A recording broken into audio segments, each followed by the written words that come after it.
Hello students, I hope everyone is doing well. Okay, so a few students have told me that a time series they want a revision. Since I have already sent an audio lecture, but they said they want a revision, they want me to do it, so I am sending this for you. Okay, so chapter 7 time series is a very simple chapter. Okay, you just need to be very careful while doing this chapter. It's very easy. Okay, let me explain you what exactly is the chapter is. First of all, if you see this graph in front of you, okay, what exactly this graph shows? Basically it's showing a trend. Okay, so if you see, it is showing a trend. For example, if I say it's the graph which is there in front of you shows the trend of sales, so you can just tell me which time the sales was highest. It's very easy. It was in the month of January 2014.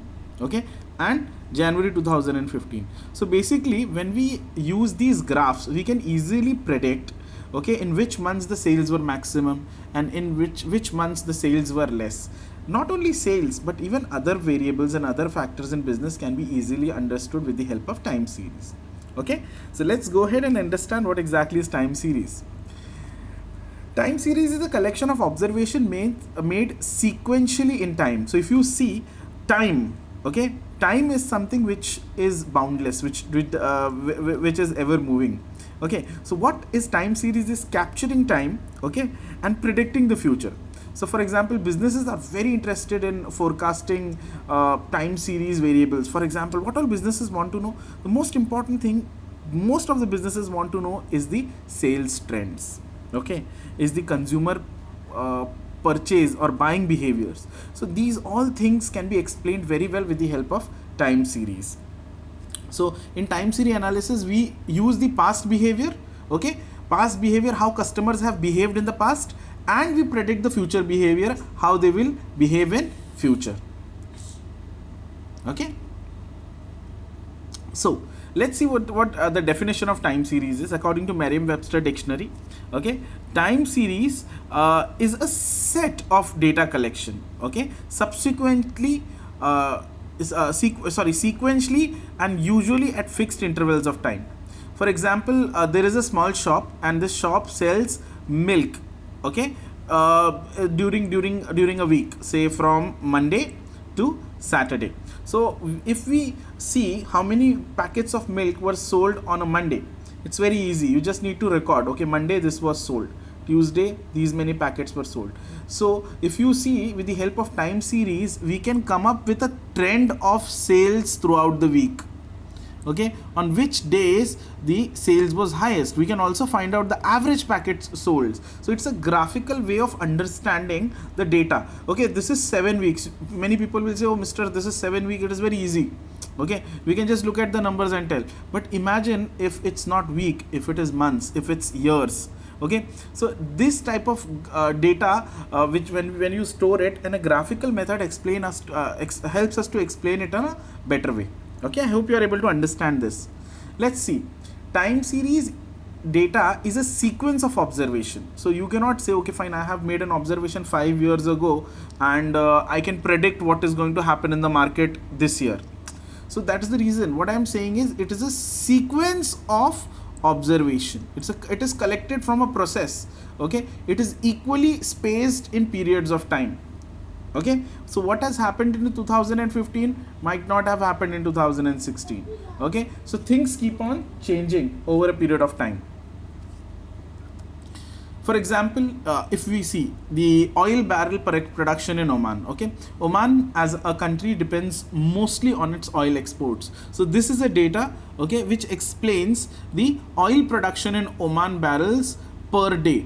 So if you see, this is an average which is shown, right? So huge data we have from the year 1965 to the year 2011. Okay, so look at the trend. You can just tell how the trend is growing. It's a growing trend. And after, you can see 2003, the trend is slightly, it has gone down, and then again it has picked up the pace. Okay, so can you imagine a data from 1965 to 2011 can be easily expressed with the help of time series.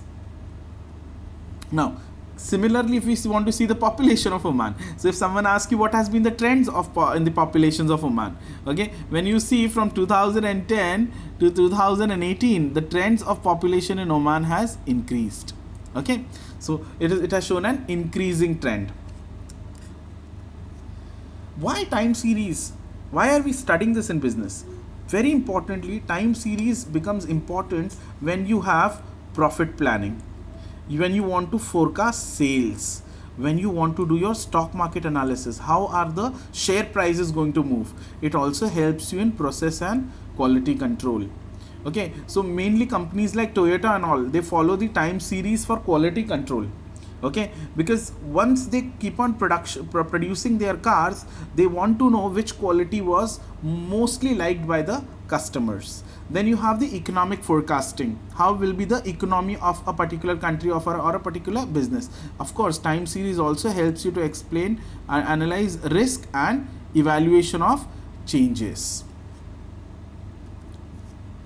Now, when you see the components of time series, there are 4 components of time series. First is called as a secular component or a secular trend. When you see in a secular trend, there can be only one way of movement. Either the movement will be up or the movement will be down. Then you have a seasonal, you can say, trend. When you see a seasonal trend, in one season you will see the trend going up, and in other season the trend is going down. Okay, so imagine a country where there is a season of tourists visiting that country. So you see in one season it will be very high demand, in other season the demand is very low. So this is called as seasonal trends. Then something called as cyclical trends. Cyclical trend, we very well know that in one time of the year the sales will be higher, and in one time of the year the sales will be lower. Similarly, when the time changes, the sales will again bounce back to be higher. Okay, so this is how cyclical trends are. Then you have the irregular trends. Now, irregular trends cannot be predicted, something which might come out of nowhere. Okay, so irregular trend, if you see, there is no basic you can make any assumption. It's not neither going up, it's neither going down, it's neither seasonal nor cyclical. It's irregular. It is very difficult to understand this trend of time series. So when you talk about secular trend, I told you secular trend is nothing but increase and decrease in the movement of time series. Okay, secular trend is long term. Okay, so you say time series may show up upward trend or a downward trend over a period of years. This may be due to factors like population, okay, change in technological process, and large scale shift from consumer demands. So basically secular trends, either why demand goes up, okay, because population has increased, technology has improved, customers are demanding more. Okay, so these are secular trends. Then I have also explained you the seasonal variation. Okay, short term fluctuation in time series over a period of year. So basically it's a short term fluctuation. And what was a secular trend? It was a long term, okay, movement. So short term fluctuation is seasonal variation. Basically it's periodically in a year, okay, continues to repeat year after year. So basically after year it's seasonal. The major factors are weather conditions and customs of people. More woolen clothes are sold in winters than the season of summers. Each year more and more ice creams are sold in summers and very little in winter. The sales of departmental stores are more during the festival season than in any normal days. For example, in the month of Ramadan, if you see, the sales will go up because it's a festival season for us, okay, and we buy more. Then comes the cyclical variation. Now, cyclical variation are recurrent upward or downward movement in a time series, but the period of cycle is greater than 1 year. Okay, you need to understand it's neither long term, neither short term. Every cycle is more than 1 year. Also, these variations are not regular as seasonal variation. For example, if you see, there can be a time when your business will be at a peak, but over a period of time, it might go for a recession. Nobody knows till what time it might go for a recession. So this is the time. We really don't know how much. Then it may again go for a recovery. So this time is not known by us. This is why we call it as a cyclical variation. But we are very sure that there will be a recovery. Okay, the business will never always remain in recession. There will be a recovery. Okay, but the recovery time takes usually more than 1 year.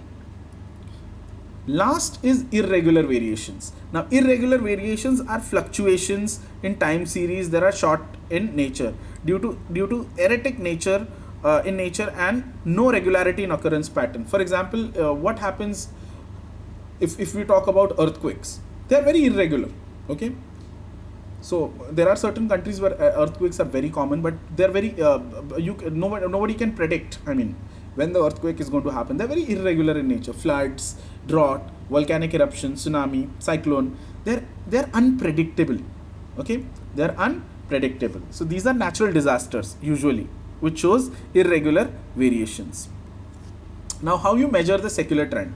Okay, so as far as I told you, secular trend, you have steady movement in over a long period of time, and basic tendency of the series to grow or decline over a period of time is known as secular trend. So you have three methods, okay, which we are going to focus on. First is called as the freehand method or the eye inspection method. Second is the semi-average method, and third is the moving average method.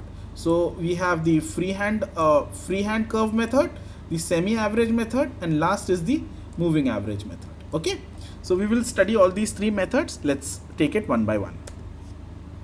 For example, when you talk about a freehand curve method or an eye inspection method, in this method data is denoted on a graph paper.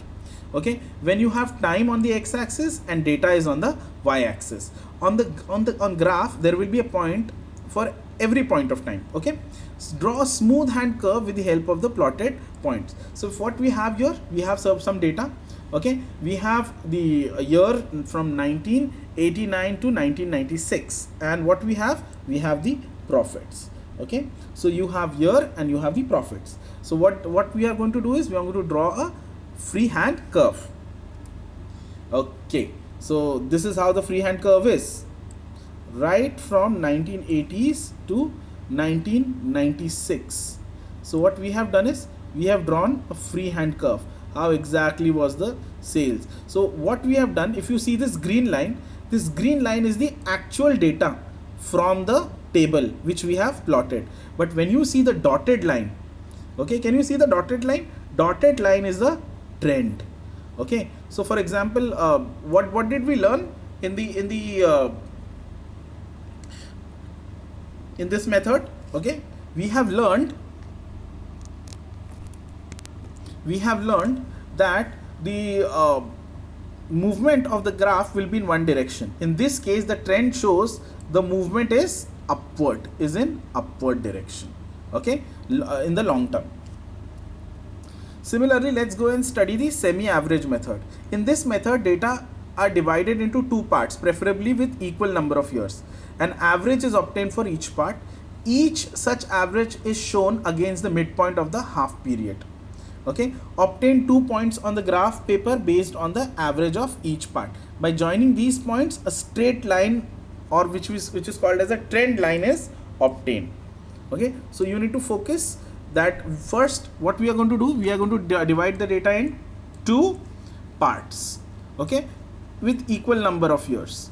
Then we will need to obtain an average, okay, and we need to show this average against the midpoint of the half period. Okay, and then obtain the 2 points based on the averages, okay, of each part. And then what we need to do is we need to draw a straight line which will be called as a trend line. Okay, this is the data which has been given, which we will take again. You have the year 1989 and you have the year 1996, and this is nothing but the production. Okay, in the year 1989 the production was 150. Similarly, in 1990, 152. In 1996 the production was 158. You can see over the period of time how was the production. Now let's see the semi-average method. So what we have done is, there are 8 years, right? So what was the first step? We have divided the data into two equal parts. So 8 years were divided into 4 years. Okay, now first part, okay, is the first 4 years. Second part is the second 4 years. So what we did, we took first 4 years divided by 4. Okay, we took the average. It was 151.50. Similarly, we took the second part of second 4 years, okay, and we took the average. So we have the average of both the years. Now we have obtained, the last step was to obtain 2 points on a graph paper based on the average of each part and join this line to get a straight line. Okay, so what we have done, we have plotted the first point here. Now in blue it is the actual data. Okay, so we have plotted the first point, which was what, 151. Okay, 151, and then we have plotted another line which was 155 somewhere here, and when we join these two lines, what we get is the trend line. I hope you are able to understand. So if someone asks you what was the trend in the production, okay, the trend was upward, yani the production has increased over a period of time. Okay, I hope you understood this. This is very simple. Now coming up to the last part, it is called as the moving average method. Okay, it is called as the moving average method again. Now what is this method? This method is based on a series of arithmetic means. So I have taught you how to calculate arithmetic means, right, as shown in the below examples. Now what do we have here? We have data. Okay, so in the question we have year and we have the productions. Okay, 2000 to 2001 production was 40. Similarly 2000 and 2001 and 2, 45, and then you have seen how the production has increased, okay, till the year 2008. So every year you have the production. So what we need to do now is we need to follow a 3-yearly moving average. Okay, 3-yearly moving average, which is called as a trend value. So what we do here is, first we take the 3 years of production, okay, because it's a 3-yearly moving average. Okay, so what we did, we took 40, okay, look, 40 plus 45 plus 40. So 40 plus 45 plus 40, 3 years divided by 3. So what we got? We got the average of first 3 years. Similarly, we went again. This time, okay, this time we will not take 40, we will start with 45, 45, 40, 42. So 45, 40 and 42. Okay, so I have left this 40, I have started with 45, 40 and 42, and this is the second one which I got.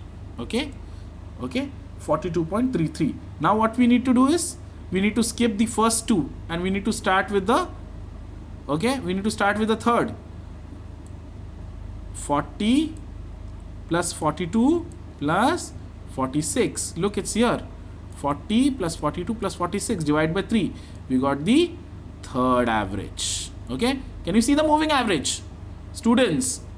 Now, okay, what we need to do is we need to move, we need to leave first 3. Okay, so we will now move towards the next 3, which is 42 plus 46 plus 52 upon 3. You got the moving average, 46.67, right? Okay, let me change the color for you for your better understanding now. Otherwise, okay, let me change the color to, okay, blue. Okay, now let's move to the next moving average. Okay, we will start from 46. Okay, last we started from 42. We will start from 46, 52, 56. So 42, 46, sorry, 52, 56 upon 3. You got the next moving average. Now let's move to the next moving average, students. So next moving average is what? Come on, tell me. Last we started with 46. So now we are going to start with 52, 56, 61, right? So it's 52, 56 plus 61 upon 3. This is the last moving average. With this, students, what you have seen is you have seen a trend. This is called as a 3-yearly moving average. In every 3 years, how the average production has moved. Okay, I hope everyone has understood this. This was very simple, students. Okay, I hope everything is clear. What we have done is I have kept you one practice problem which is there in the slide. I want you to do it by yourself.